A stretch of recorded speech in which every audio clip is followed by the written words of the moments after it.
The 2020 NFL Draft is officially upon us, Bengals fans. This is the Orange and Black Insider Bengals podcast. I'm Anthony Cosenza, joined by Joe Cool himself over there, John Sheeran, looking like somebody who's going to get drafted by a particular team in Ohio tonight. John, how you doing, my friend? I assume well. There's been a lot of developments really over the course of Thursday, and things seem to be going the way we want it to go. I can never presume to be Joe Cool. I can never presume to be anything close to the Tiger King, but I'm kind of feeling like it. So it's been a good 4 months. It's nice to have a lot of the process being validated. It's nice to, have everything that the team went through be worth it at this point. And it just feels good because usually we sit here and the draft starts and you kind of have players that you want falling to the Bengals when they pick in the first round. Now the commissioner is going to be in his basement reading like an email, and he's going to say the name of the Bengals' next franchise quarterback. And we have 3 hours or however long this is going to be to sit back, relax, and wait until they pick again. So Right. And the big question now is, who are the Bengals going to take with their next couple of picks? That's kind of what's ahead. And I think this first round is going to be interesting on a number of different levels, not only because you're going to probably see a run on some position groups that you would like to see the Bengals potentially get, but also because it's, there's bound to be surprises and bound to be maybe even some technical issues given the entire situation. So there may be a little bit of a comedy of errors going on. We'll see. Good to see everybody. Hey, look, we're just kind of playing jazz with tonight's show. We're just kind of talking to you, getting you revved up for what's coming in about 20 minutes. The Cincinnati Bengals will go on the clock. Now, for those, do we want to spoil with what Adam Schefter said? Do we want it, or is that more of a confirmation? Do we want to relay that, John? Yeah, sure. Let's just say it. Right. Why not? All right. Well, at the top of the hour, at 4 Pacific, 7 Eastern, Adam Schefter went on ESPN and said essentially that Mike Brown has made the decision. He has welcomed Joe Burrow to Cincinnati, sent handwritten letters to him, jerseys to his family. Number 9 jerseys, by the way. Number 9. Who knows if he'll keep that or not. But number 9 jerseys, saying something to the effect of, I'm excited that we're going to build championship teams, plural, together. So that's what the most recent development. Earlier in the day, though, John, there was some chatter about Miami trying to trade up to 3, package 3 and 5 and other picks to get up to number 1 overall to try and entice the Bengals. One final push. Cincinnati said no thanks. And why wouldn't they? I commend the Dolphins for what they attempted to do. I think the process of trading up that much capital for a quarterback that you think can change your future is worth it. It's really the only position that you should ever do it. And if the Bengals, frankly, had a quarterback that they were comfortable with, I would have told them to do it because that's just too valuable of a price to turn down if you already had that quarterback. But they don't. It didn't work out because the Bengals like Joe Burrow just as much, if not more, than the Dolphins do. And even though the Dolphins, I think, compare him to Joe Montana of all people today. So, I commend them for trying, but it was never going to work because this is what the Bengals want to do. And there's no way that the optics of turning down Joe Burrow in the situation that they're in, the situation that Mike Brown's in, the situation that the Bengals are in general, there's no way they can turn that down. And that's the whole reason why they didn't. Well, inevitably, John, there is the cold splash of water that is certain sour Sally Bengal fans that are saying screw Burrow and some other expletives being thrown about. He's not going to do anything in Cincinnati. I feel for you. I mean, if you would rather wallow in what kind of season we just endured, and really the past 4 seasons, if you want to continue to wallow in that type of not even mediocrity. If you want to wallow in that and not be excited about what's about to take place this weekend, that's just kind of a sorry state of affairs. I'm not going to call the person out. I'm just saying this should be an evening that you should be happy about it. You may not like the pick, you may prefer Tua, but this is a pivotal point in the franchise's direction and what the team is going to be doing. Right. And I see we have at least one Dolphins fan in here whose opinion on Burrow, I guess, changed when he realized that the Dolphins weren't going to get him. Yeah, like again, like this was the plan. This was always the plan. This was the plan back in January. If you just read between the lines of what Duke Tobin and Zach Taylor said, if you remember the qualities that both those guys like in quarterbacks, this was always the plan. I don't. It doesn't feel that. It's weird because it's nice that it's confirmed essentially, and it's nice that you have that validation. But like this, it just seems so obvious, and I know that Bengals fans were worried that what if they mess this up? What if they take the trade? What if they like another quarterback? When they're in these situations where there's just no other option to mess up, it's very similar to AJ Green. Like they weren't going to take a quarterback like Blaine Gabbert or Jake Locker when a player like AJ Green's standing right in your face. They know when they're in these situations what's best for them. These are just situations where they just don't mess up, and that's exactly what we are. So I don't want to dwell on the negative because, like I said, this should be an evening about being positive and being excited about the direction of the team. I'm just going to kind of end that little segue with this. I mean, obviously, the Bengals aren't the only team in love with Joe Burrow. Miami has tried to do absolutely everything to get to this pick, except for lose games in last regular season. But they have tried to do everything to get this pick. So obviously, the Bengals aren't the only team completely enamored with Joe Burrow and believe that he can be a franchise-changing quarterback. Just so everybody knows what we're doing, we're going real casual tonight, and I really hope that you all who are joining us, we've got a lot of people joining us, which is awesome, whether it's on Cincy Jungle's Facebook page or our own YouTube channel. I really hope that you have checked out all of the coverage that we have provided, not only on this Orange and Black Insider podcast, but what Matt Minnick has done on his Chalk Talk episodes, what Orange is the New Black has done, what Sorry If I Spit When I Speak, those shows have done. We've pumped out, I think, upwards of 18 episodes over the past week or so, John, a lot of which are interviews with high-profile folks and full episodes with mock drafts and all that stuff. So if you haven't, for some reason, go check out the rest of the stuff that we've put out there. And look, what we're doing, you probably see if you're joining us on the video feed, we're streaming the ESPN feed. It's a little laggy because I think a ton of people are trying to watch this, and we're simultaneously broadcasting. We're going to get you the video and a little bit of audio to announce the pick. We're going to step away. We're going to be silent. We're going to let the words speak for themselves when the pick is announced. We hope that comes through okay, video and audio, and then we'll talk about it for a little bit.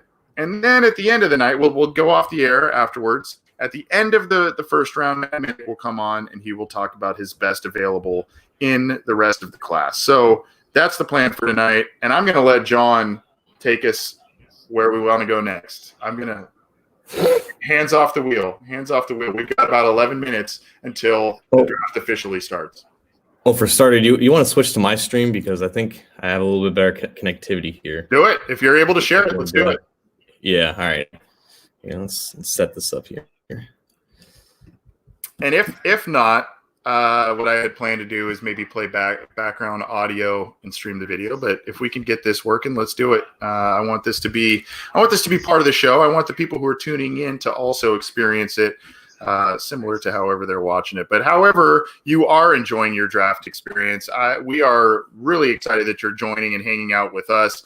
Really, we wanted to hang out longer, but there are a lot of different pre-party options. And to be quite honest with you, John and I have been putting in a lot of hours over the past week or so. And, I've asked a lot of John, and I appreciate his work immensely. So, we're going to be with you, and we're going to go through this here. But, though it might be a little bit more abbreviated than some would have hoped, we're still glad that you're hanging out with us, checking out the Bengals draft with us. We wanted to make sure that we did something as the draft was kicking off. And by the way, we'll be doing this throughout the weekend as well, breaking down picks and announcing those. And guys, like we have put out a lot of content, and that it's a change for us because usually we only do maybe one or two a week. But I mean, I don't want to speak for Anthony, but I've loved every second of it. This is a rare opportunity for people who humbly cover a franchise that doesn't really do a lot It really, their success is dependent on a lot of other factors that not a lot of other franchises have to depend on. So for this whole offseason, like from the beginning of the offseason when they were at the top of the draft order, when you heard rumors about them being more aggressive, then being more aggressive, and then realizing that they're going to draft the best quarterback in the draft and one of the best quarterback prospects in recent memory, like that the opportunity for content has been incredible, and the response from you guys has been exemplary. I've loved every second of it. I'm so thankful of what I get to do, and now I'm extremely thankful that I get to share this pivotal moment in this franchise's history that I've been following since I've been alive. And while my opinion on them has soured in recent years, I'm happy for the organization. I'm happy for you guys, the fan base, and I'm happy that we get to share this moment together. And I'm happy that it's given us a lot of opportunities to grow this channel into a place that I personally didn't expect it to when I joined on here a couple years ago. But I'm sure Anthony has the same feelings as well. Well, you've been an amazing addition to the show, my friend. That's for sure. And I do hope, I know it's, this is a labor of love. I've said it before. I mean, it's work, and there's, last night I was up till past midnight, if not later, typing up our mock draft and putting that on Cincy Jungle and getting the media together, all that stuff. But, it is a labor of love. It's something we enjoy doing, and a major facet to it is the fan interaction that we get. The fact that people like what we do, the fact that people give us, not that we need our ego stroked or anything, but the fact that we're two guys that just like talking about the Bengals. We know a little bit about what we're talking about, but we're not geniuses by any stretch of the imagination. The fact that people like our program is, it's very flattering. And the good news is, we're getting noticed, and that's how we're able to get some of these high profile guests, both media members, former Bengals players, all that kind of stuff. So, pretty flattering. These past couple of months have been really eye opening. And there's a couple of people also in the chat that have been helping us out on that front too. We have one of our producers, James Clayton, hanging out in the chat. I saw him. He's been helping us out. Mike Holbrook, another one of our listeners who is a former radio guy in Cincinnati. He's been helping us out land some of these interviews, so we can't thank them enough. So it's been kind of a team effort, and I hope that you are happy with the show, John. And you haven't been worn out by all this stuff, but it's been fun. Absolutely, man. Well, we are about 7.5 minutes away. Like I said, what we're going to do, right around when we understand that the pick will be announced, we're going to step away from the actual program, not leave the program, but we're going to play the feed. We're going to play the live feed and the announcement of the pick. And we're going to, just kind of let you all soak that in. And then we'll come back. We'll talk about it. We'll probably talk about the next couple of picks that come on, and maybe even what this looks like in terms of how this operates. So this is going to be, that's one of the things I'm most interested to see, is just how this thing ends up operating. And, there's the boy right there. There's Joe and his family. I know that guy. Yeah. It's your twin brother. So that's what tonight's about. We're going to do a little bit more of it throughout the weekend, and it's going to be a team effort. But John is also going to do quite a bit of writing at cincyjungle.com, and that's a great site to get a lot of different news, opinions, analysis. And our good friend James Rapine, who's with Sports Illustrated, and he has the All Bengals site. Go check that one out too. Once you're done checking out Cincy Jungle, he's doing some good work over there too. A lot of good stuff. So, it's just it's crazy. It's here. I will say I am grateful that we have all the stuff pre-written, so it'll be out as soon as the pick is out. That we were able to get that done in the afternoon, which is why I'm here sipping on alcohol when I don't have to do any extensive thinking about that. But yeah, I'll just say this: I don't think we're going to see any major technical difficulty. We might have. What would you have in the over/under for amount of delays that they're going to have? Like 1.5, 2? Well, what do you consider a delay? I mean, I've been watching a little bit of the pre-show, the pre-draft shows here, and what it is how I feel like when we do our give and take, there's not like that 5-second lag of a like I ask you a question and there's that 5-second lag where someone goes, "Oh yeah, that's right, John." I feel like that is happening everywhere. Well, sure, but that's not the delay I'm talking about. I'm talking about like where the league is going to give them. Their league is going to give them a couple more minutes to make the pick or something because something happens. Yeah. I assume that something you're probably going to get, especially on the first night, you're probably going to get a couple of those as they work through all these kinks. I'm also like, because I think there'll be the regular amount of trades, because I don't think that's also going to be that much of an issue. But I wonder if like teams are going to be timid to do so in the top 10. We're hearing a bunch of rumors about the Lions trying to move back, maybe the Panthers and the Jaguars like moving back as well. But I don't know. It just seems like, and we always get this in the draft where it's, we think all this different stuff is going to happen. We're hearing a bunch of stuff, smoke popping up towards the final hours, and at the end, it's usually just pretty standard to what we expected, and teams tend to not overthink it. And I think it's especially going to be the case this year, where we might see not the draft move faster, but not as much crazy moves as I think we could see in maybe like a more normal year. Yeah, interesting question here from Mr. Whisper in the YouTube chat. AC and John, who would you take at number 1 overall if Burrow and Young weren't in this draft? You've got questions with Tua and Herbert. You've got I almost wonder if offensive tackle would be the pick, right? I don't know that any one of them really I'm enamored with so much as a top 5 type of pick, but it's such a need on this team. It's so important, and I don't know. I think you probably still go quarterback, but that's a tough question, and thankfully not one we have to. Yeah, right. I would have to be talked out of taking Tua just because he's the only other quarterback I think that is franchise worthy.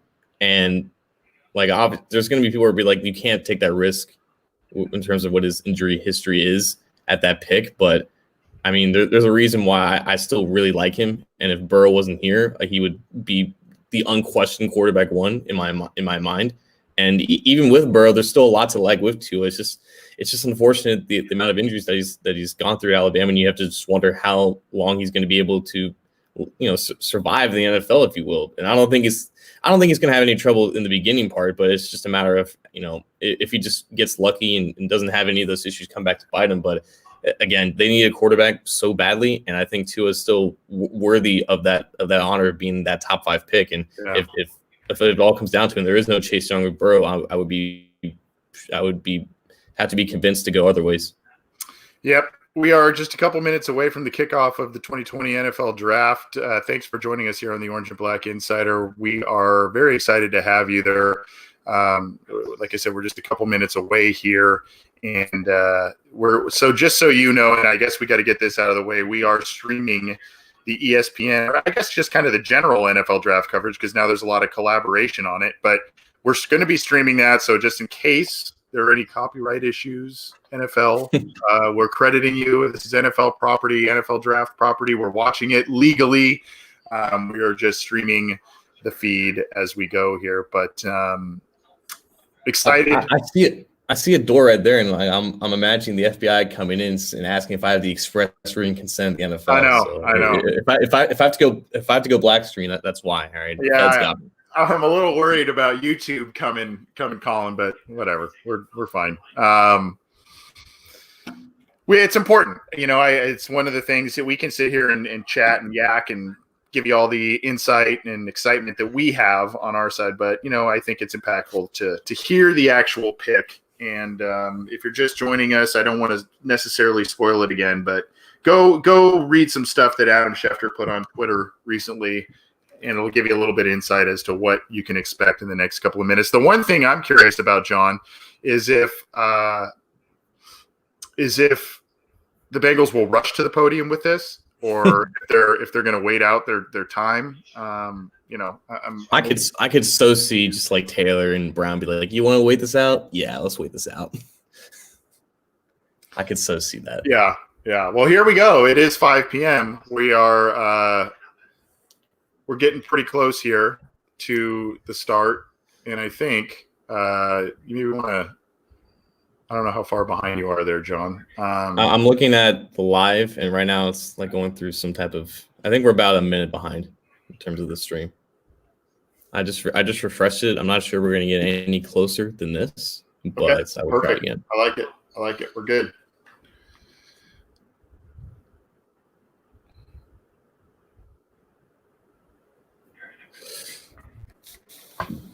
Well, the commissioner, I would say he's about to take the stage, but he's not going to do that. I'm really curious to see what his setup's going to look like. Yeah, like he's not supposedly doing it from his basement, I guess. So that's going to be. He did take us on he's in like the corner of his basement next to like the 3 TVs that he has to watch on Sunday or whatever. But like he's not addressing any crowds or anything. I guess he's just. I think he's going to say a message. He's going to say the Bengals are on the clock. They're going to go back to ESPN or whatever studio they're broadcasting from. And then they'll have like the tracker and the rundown on the side of the screen. It'll say the pick is in, and it'll just zoom right to Goodell's camera, and then he'll just say it. Right. That's what I'm guessing. It's just a matter of how long are they going to sit on it, you know? Yeah. How long are they going to sit on the decision? So we will get to that. We will get to that.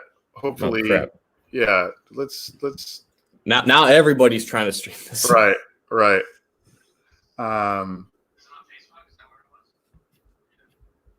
Oh my God. Well, did we crash it? That's not good. I hope I specifically didn't crash it.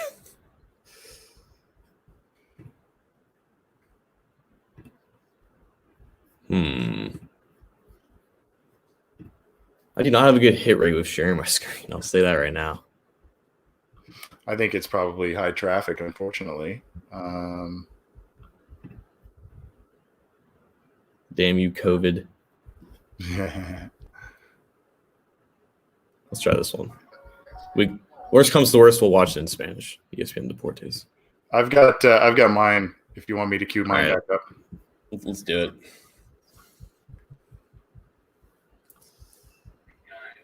That's the beauty of going live, folks.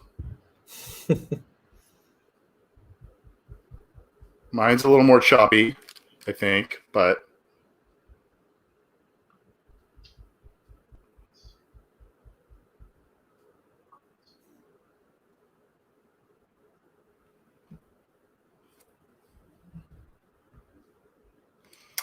so we've got that sort of queued back up there a little bit, and the looks like they're getting set with introducing everybody here. I think obviously they're going to take maybe a minute or two to kind of set the stage and introduce folks and let the Bengals take their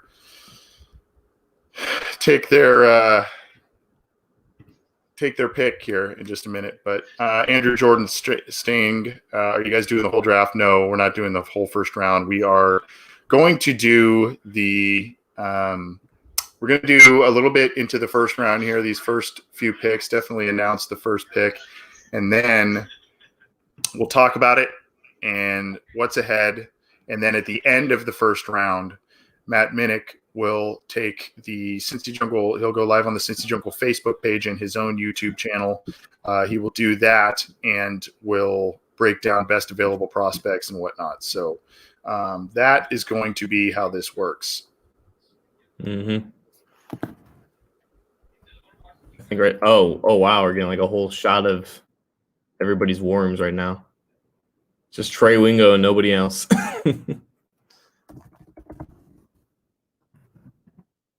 Oh, the commissioner is now getting an introduction.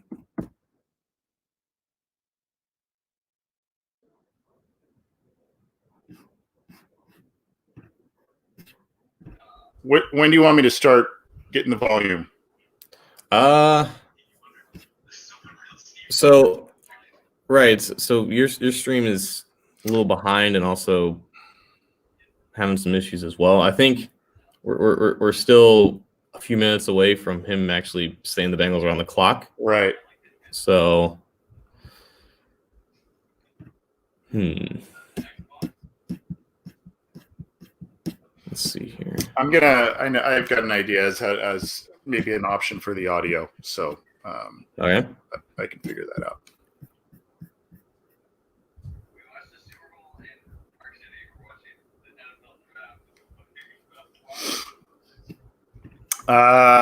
Jim Cooper says he's a big fan of Lyndon Bowden Jr. He's the Kentucky kid. Any chance Cincinnati could pick him up? He's a big kid, right? He's got good size, if I remember correctly. I think he's only like 5'11". He's the guy that can do a lot of different things, right? He's the guy that lined up at a lot. That's right. I was confusing him. Yeah. He's an interesting player. It's more you gotta kind of like LaVisca Chenault and some other guys. You got to have a specific plan for him as you go forward here. So. Interesting guy. He'd have to be probably a day 3 guy and a project guy. I'd rather, I've been talking about Antonio Gibson a lot. I think I'd rather get that kid than Bowden. But a weapon like that wouldn't hurt. Definitely wouldn't hurt. Right. James Clayton asked, at pick 33, would you rather have Jordan Brooks or Patrick Queen? I have Brooks higher on my personal board. Did. Yeah. If they went Queen, I would not be disappointed by it. I think he's in the same tier. I think there's more questions about his limited experience and limited production and his overall career upside to that.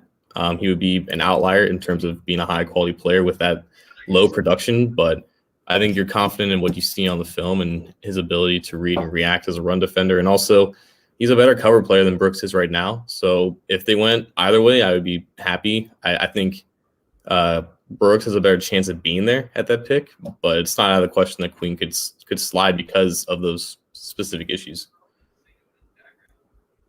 Yeah, we had Queen in our draft last year or last night rather, and he was a guy that could intrigue the Bengals here. So we've got the stream. It is, just so you know, the stream is a little bit behind what the actual TV broadcast is, just because of the delays that it goes through. So our apologies on that, but we are doing the best we can on that front. What we could do is that I could turn my computer and have it just show the TV if we have to do that, because it'll be live and I can turn the TV volume up so it could be live for everybody. Yeah, I was thinking of just having it still stream and actually.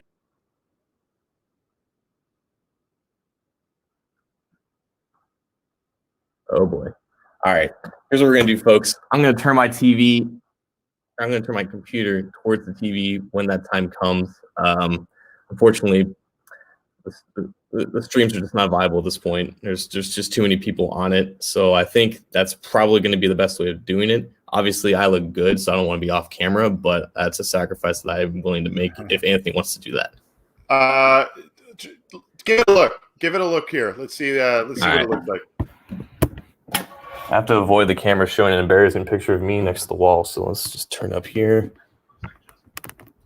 I'll put it on a stool, if we will.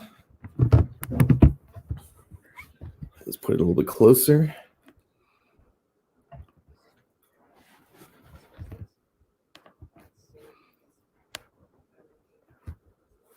It looks small because it's not like full screen right now, but here we go.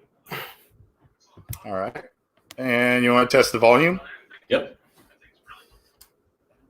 We believe everyone deserves that feeling. That'll work. Make your home everything you want it to be. Because sure. Home is what you All right. And a nice advertisement for Lowe's there. So Everyone does right up here. It happens to all of us. We buy a new home and we turn it so John, if you want to mute it for 1 sec. Right. Was an adjustable spanner? Good choice, Steve. So what we'll do, we are probably, I haven't really been listening to the actual feed. I think we are just about a minute away. So probably after this next commercial break, maybe we take a step away and let the TV. I'm going to mute my mic, and I'll let your TV. Oh God, that Reese's looks good. And we'll let the TV kind of do it.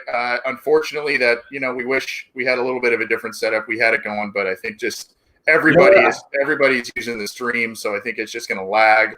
And then if the video doesn't match the audio, that's not going to be what we want. So I like this though, because this channel is your channel. You've brought this to life. You've managed to build it up to this point. It makes sense that you are next to the stream where the Bengals franchises hopefully change for the better. I will gladly take a step back. This is your moment, man. You waited for this. Well, we're gonna. It's not my moment. It's everybody's moment. It's every Bengals fan's moment. This is arguably the biggest pick that's been made in. You can make the argument in franchise history. It really is. Number one overall. You've got a second-year head coach who's got a lot to prove, but is really trying to move the franchise in a different direction. And undoubtedly, this is the player that he has wanted to. He's probably pushed for this offseason. We've heard all kinds of different rumors about teams moving up and potentially trying to trade for this pick, that the Bengals were interested in Justin Herbert, that the Cincinnati Bengals wanted Chase Young, all kinds of stuff. But now it appears that Joe Burrow will be the pick. But we're gonna let the official announcement commence here in just a minute. We've got some Head and Shoulders ads and other ads coming on. And after the commercial break, John, I think we will step away, let the announcement speak for itself, and go from there. But thanks, everybody, for tuning in. We've got a ton of people joining us live. This is amazing. We appreciate you tuning in live. I assume there are maybe some first-timers here, or maybe just because this is such a big event, everybody's awake, whether they're wherever they are across the world, and they're watching the draft and want to hang out with us. We're so flattered. Like I said, this is kind of a casual episode of the show. So, we're just kind of letting the announcement speak for itself and go from there. It looks like the telecast is back. John, I'm going to let you do the volume, and I'm going to step away for a minute, and we will be back. We will let you soak in the draft coverage here as the Bengals take the podium and presumably use the number one overall pick on a specific player we all hope they will. Let's do this. What we can do right now, and even made unclear what the future looks like, at least the immediate future. We have important things that occur in the middle of this. One of them is the football draft. And I'm pleased to say, and I want to commend those involved in these decisions to show that we can have something as important as that in a way that safeguards the life, the safety, and the health of the American public by doing the kind of physical separations, doing things virtually, avoiding that kind of contact that puts you at risk. So it's a good thing to do. I know it's unusual. I know it disturbs the normal pattern, but it really is for your good and the good of the country. So the best thing we could do now is hope for the best and hope that sooner or later, hopefully sooner, we can get back to some form of normality where we can all enjoy the sport that we love so much. Dr. Fauci, thanks very much. So it's going to be a different draft, but we're going to make sure you experience the same raw emotions that we always see. Again, this is the group of players that have allowed us to share their draft experience with them, some 60 players. So when their name is called, you will see that reaction. You will see that raw emotion. All 32 teams are also wired in with the head coach, the general manager, and the owner. Any one of those three people can actually make the selection for their team. And all teams will email or phone in their picks, much in the way they always do throughout every draft. So there may be some technological glitches, and we will ride through it, but we'll do it together as we witness one of the great spectacles in all of sports, the NFL draft. And we've got the fans here as well as they get set. As you can see, Bengal fans are waiting, and some are already donning the Joe Burrow jersey. Will it be that simple? Because if it is, it would be the third straight year that the Heisman Trophy winner was taken as the first overall selection in the draft. There is Zach Taylor looking to rebound after a rough year as his first year as the head coach of the Cincinnati Bengals. Went 2-14, started the season 0-11, but they're hoping they turned it around late and will turn it around tonight. So, ladies and gentlemen, without further ado, to officially open the 2020 draft, let's go to the commissioner. Doing the draft this way is a new experience for all of us, but some things remain the same. First, the hugs. Sharing that special moment with a player when he is selected is a big highlight for me. My body won't miss those great big bear hugs, but I sure will. Instead, we'll find other ways to have fun virtually. Second, I will miss the interaction I have with our fans over these 3 days. It's a draft tradition and one that I genuinely enjoy. Let's hear from you right now. Oh, come on, guys. You can do better than that. Let's go. Oh, Strahan, come on, let's go. Come on, you guys can do better than that. All right, keep it coming. Wow, even the virtual boos are good. Yes, I can hear you from my basement, so keep it coming. Lastly, the best part of the draft is that it restores hope and generates optimism, because every team gets better through the draft. So good luck to every team, and let's get it started. It's now my honor to announce that the first ever virtual NFL draft is officially open. The Cincinnati Bengals are on the clock. Commissioner, thanks very much. We told you we have some booze for you. Zach Taylor is there looking to make his first selection. Duke Tobin also furiously working through what may be happening. Of course, you earned the top pick in the draft, and the Cincinnati Bengals, while they have had some playoff appearances over the last 10 to 15 years, have struggled. Fifth worst record in NFL history, 449 winning percentage.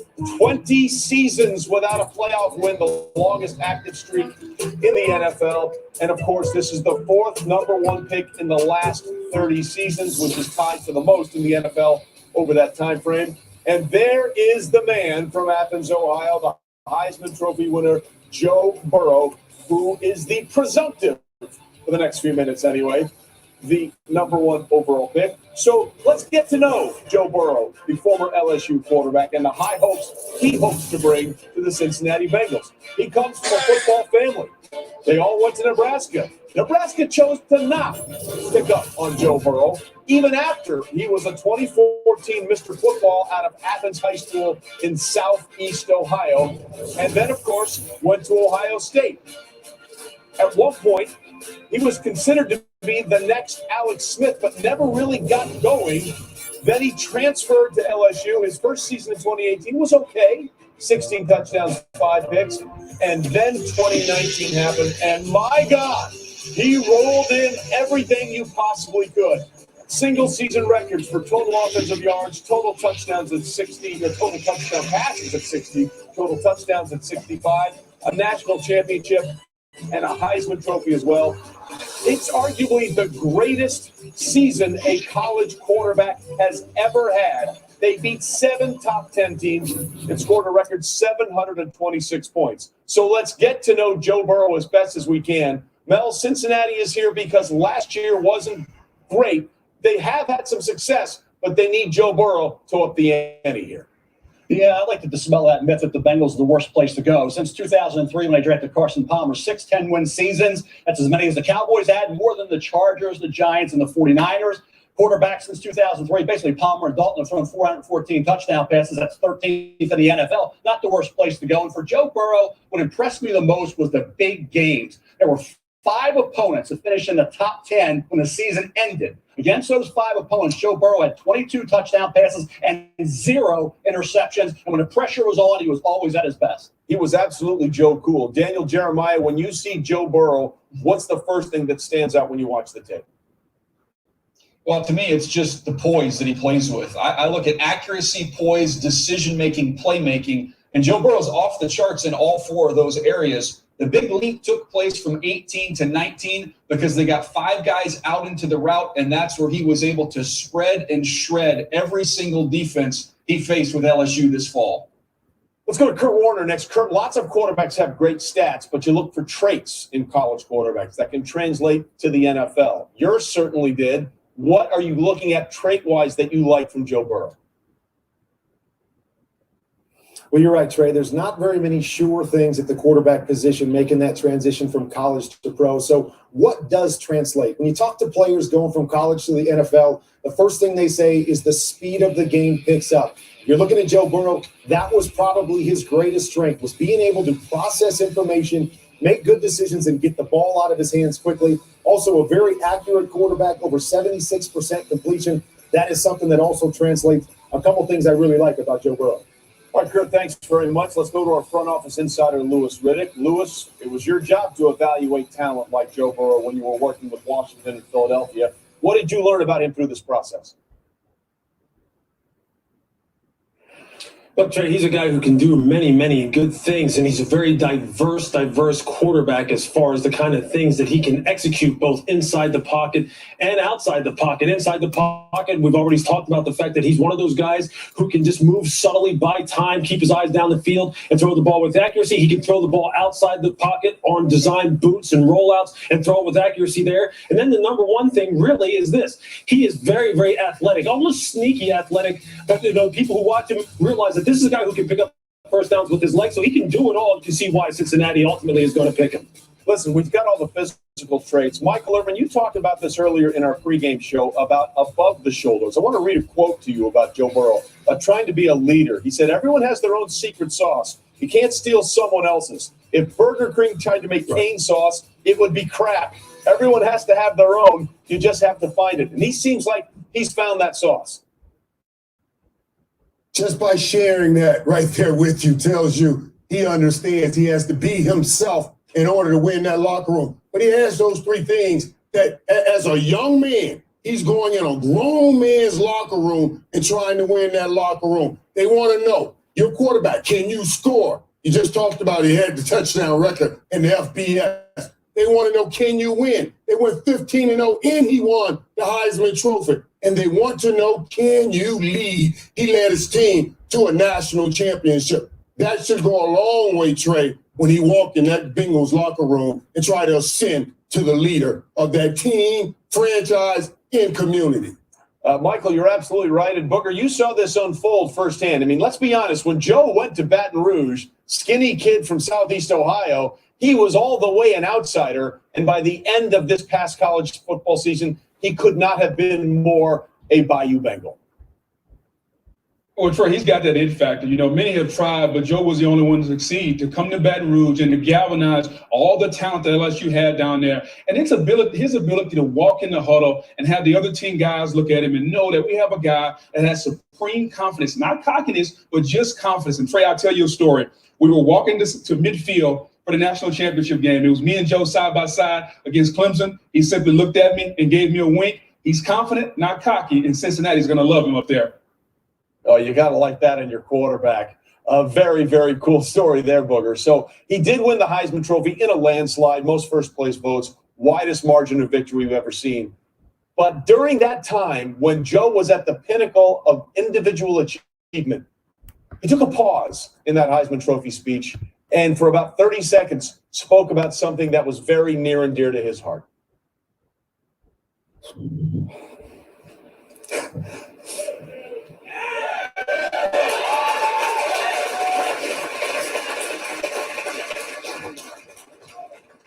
Coming from Southeast Ohio, it's a very, very impoverished area, and the poverty rate is almost 2 times the national average, and there's so many people there that don't have a lot. And I'm up here for all those kids in Athens and in Athens County that go home to not a lot of food on the table, hungry after school.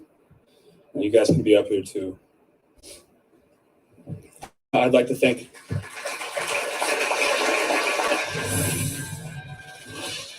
And that has led to the Joe Burrow effect away from the field, including restaurants in the Plains, Ohio, naming meals and omelets after him.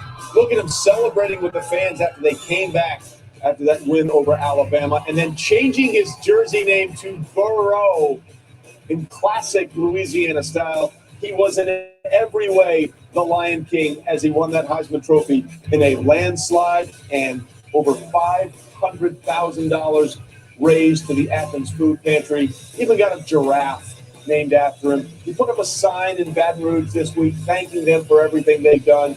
And, of course, self-deflecting as well, basically monitoring and saying, I haven't gotten a haircut in a month, so don't make fun of me. I couldn't get to the barber and get cleaned up. But, ladies and gentlemen, the pick is in. The Bengals have turned in their selection. Let us go to the commissioner. Okay, here we go. With the first pick in the 2020 draft, the Cincinnati Bengals select Joe Burrow, quarterback, LSU.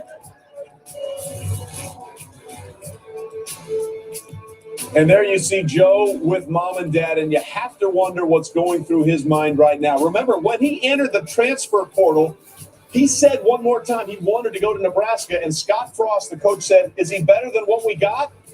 The answer is yes. Mel Kiper, what do you like most about Joe Burrow's game?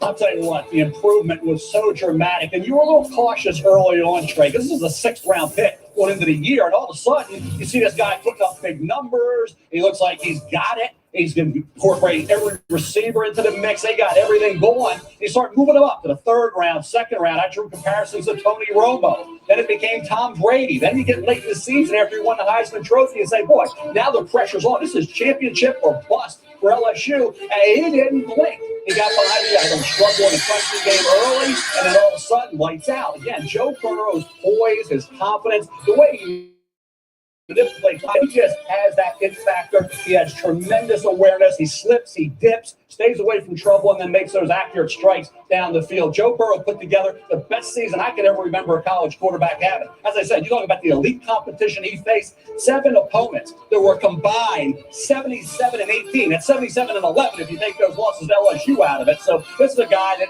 every step of the way played above and beyond what anybody could have expected based on what we saw 2 years ago. I think his improvement was not only dramatic, it was historic, and I don't think we'll ever see it again, Trey. Look, I've never seen a guy. Most people talk about this, Mel, as far as him being a one-year wonder. But if you go back to 2018, you started to see this coming on. He was more and more comfortable. And then in 2019, when Joe Brady comes down there and he opens up the door and he says, you know what, Joe, I'm going to put 5 out wide and I'm going to allow you to see the field. And Joe Burrow grew up right before our own very eyes. And I think the Cincinnati Bengals are getting a player that if they will take some of the same concepts that Joe Brady brought down to LSU, if they will have some of those same concepts in Cincinnati, you will see the same thing from Joe Burrow, a quarterback that can lead your football team from a talent standpoint, and he will make sure that you guys go where you want to go, which is to the promised land. Hey, Boog, a lot of people have asked me, why did he make that big transition from 18 to 19? It wasn't just the system. He got there late before that 18 season, didn't get a chance to get comfortable, and he had a little rust. He hadn't played a lot of football in 3 years. But what we saw this year was outstanding. How about the field vision, the awareness? You read the safety, vacate, go towards the middle of the field. You've got a vertical with Justin Jefferson from the slot. You take that all day long. He identifies, he attacks, and he drops his ball beautifully in the bucket. How about working in the middle of the field? Anticipation and ball placement doesn't get better than that. And then the toughness. We've all talked about that toughness with Joe Burrow. His eyes don't drop under pressure. Hang in there. You take the big hit and deliver a strike right on the money. Again, working in the middle of the field. How about the pocket awareness? Climb, feel it, keep your eyes downfield, find that backside seam. And again, beautiful ball placement. If you want to nitpick him, he played with an all-star cast of receivers, so every now and then he got away with a throw like this one that he might not necessarily get away with at the next level. But Lewis, outside of just pure top-shelf arm strength, I love everything about Joe Burrow.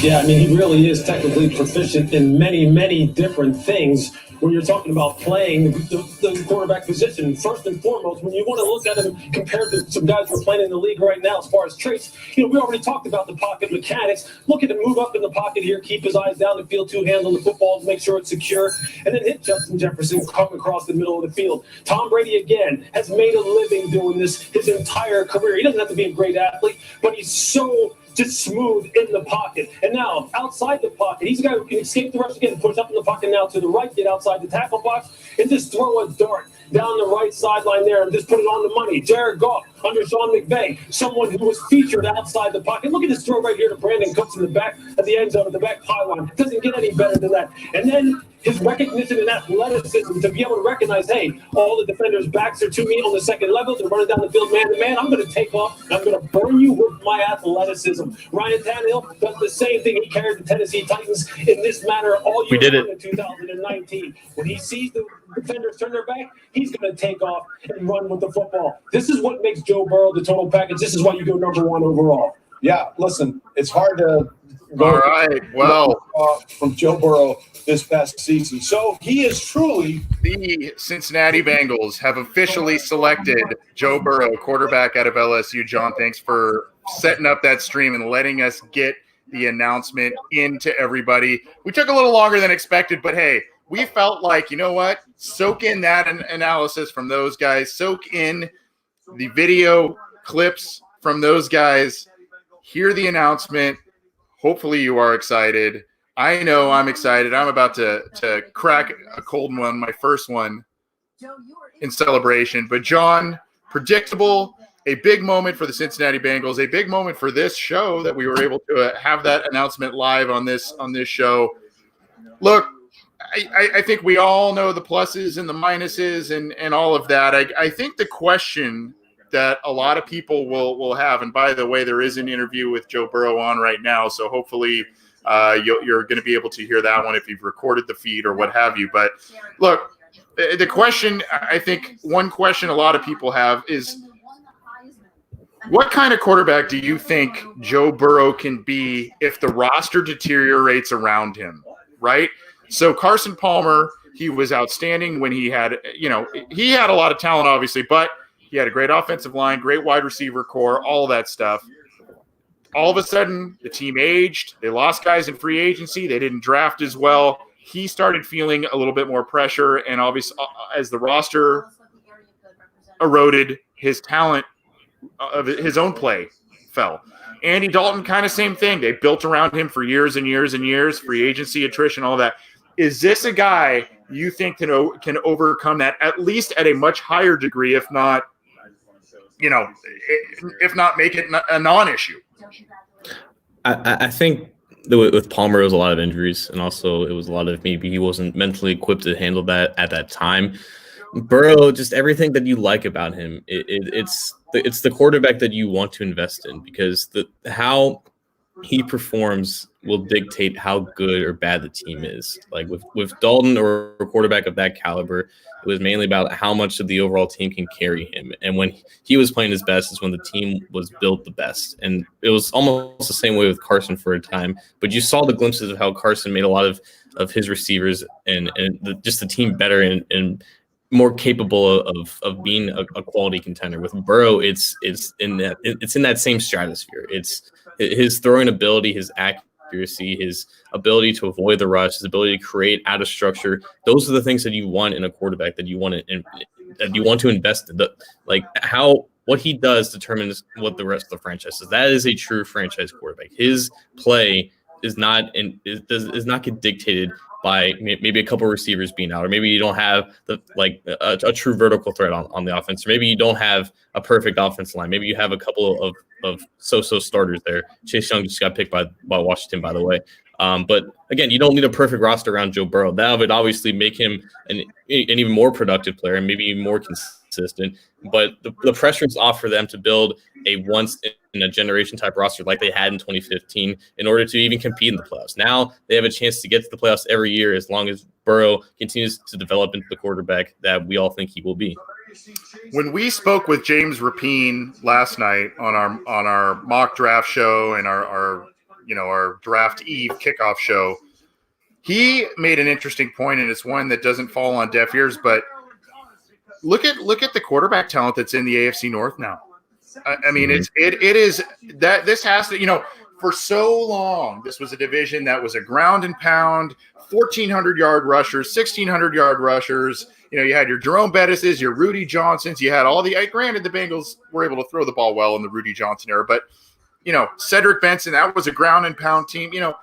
Now you've got Baker Mayfield, Joe Burrow, Lamar Jackson, the reigning NFL MVP, Ben Roethlisberger, don't count him out. And, oh, by the way, the Steelers may even pick a quarterback in this year's draft, given all the injuries Roethlisberger's had over the past couple of years. This is going to be a very entertaining, very competitive division. Yeah, it'll still be physical, but quarterback play is going to be in the spotlight for sure.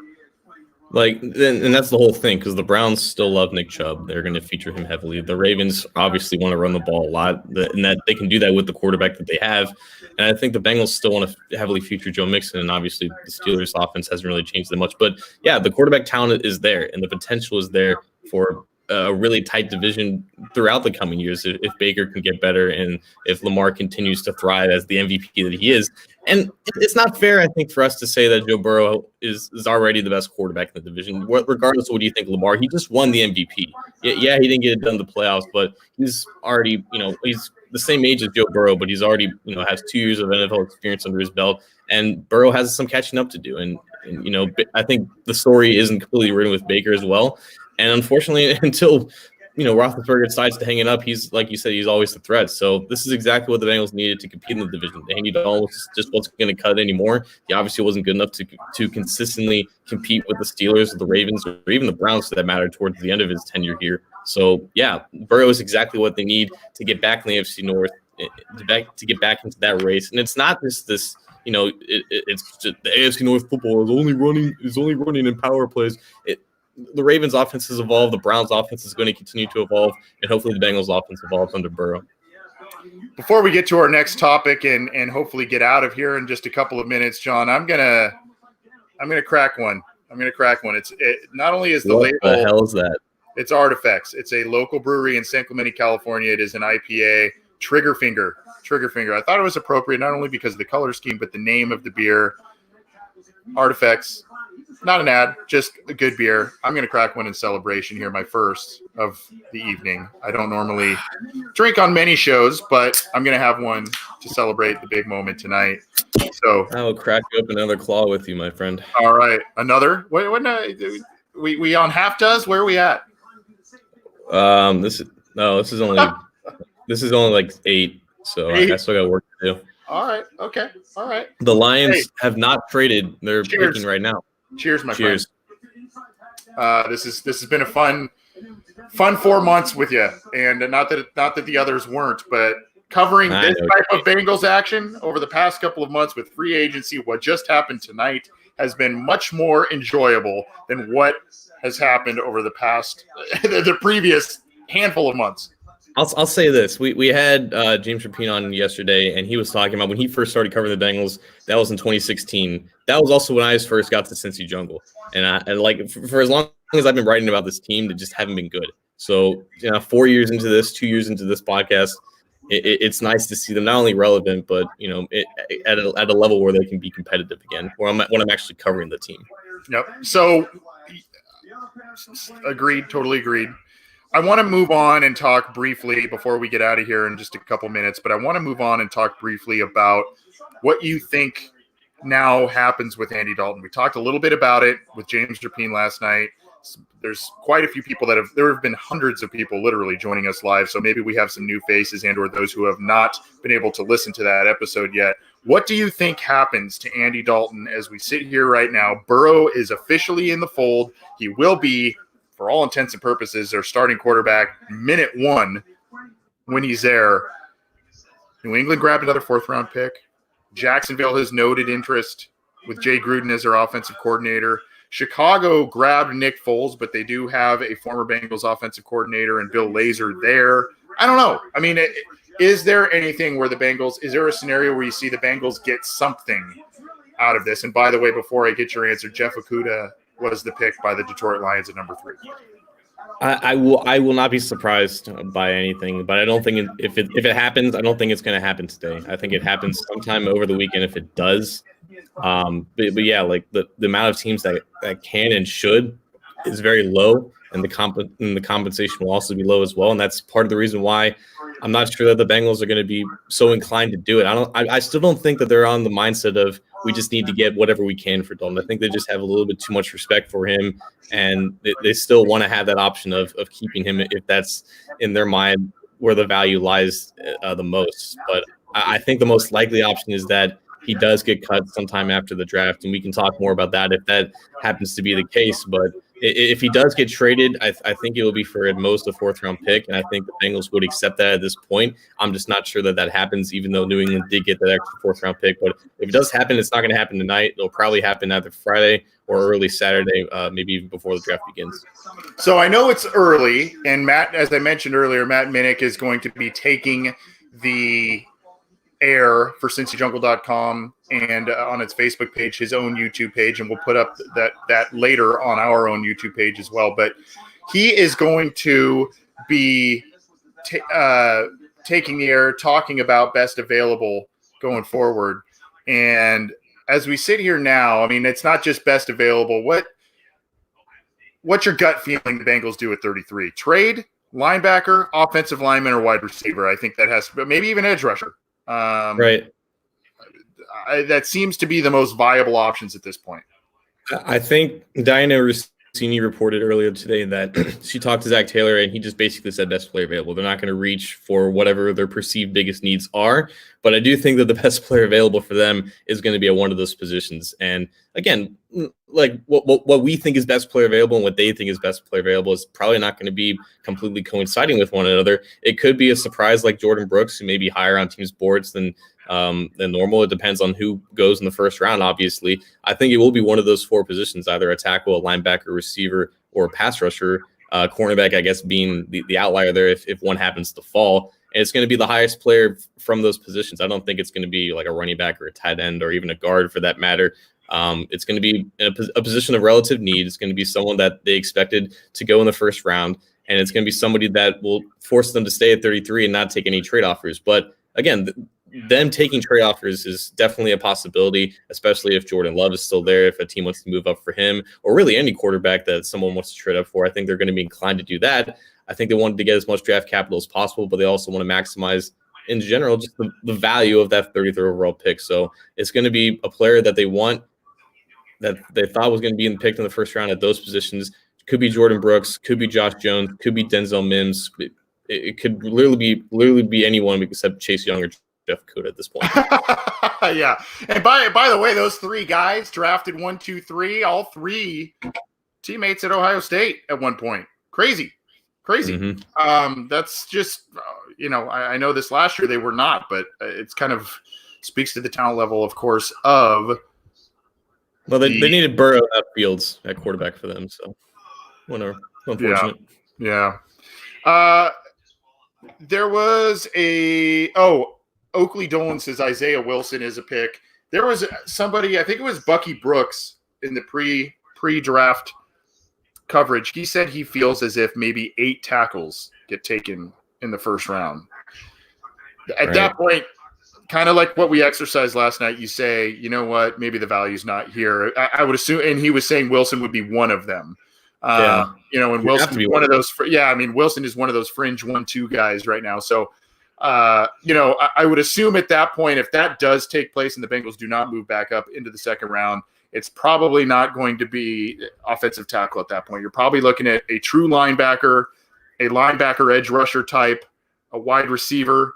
There's going to be a run on a couple of positions, but there's also going to be a couple of positions that are left open, right? So, yeah, I'm trying to think who would the 8th tackle be, because going off the top of my head, because all these guys are still available at the moment of this recording: Wirfs, Thomas, Wills, Becton, Austin Jackson, Ezra Cleveland, Isaiah Wilson, Josh Jones. Is that 8 or is that 7?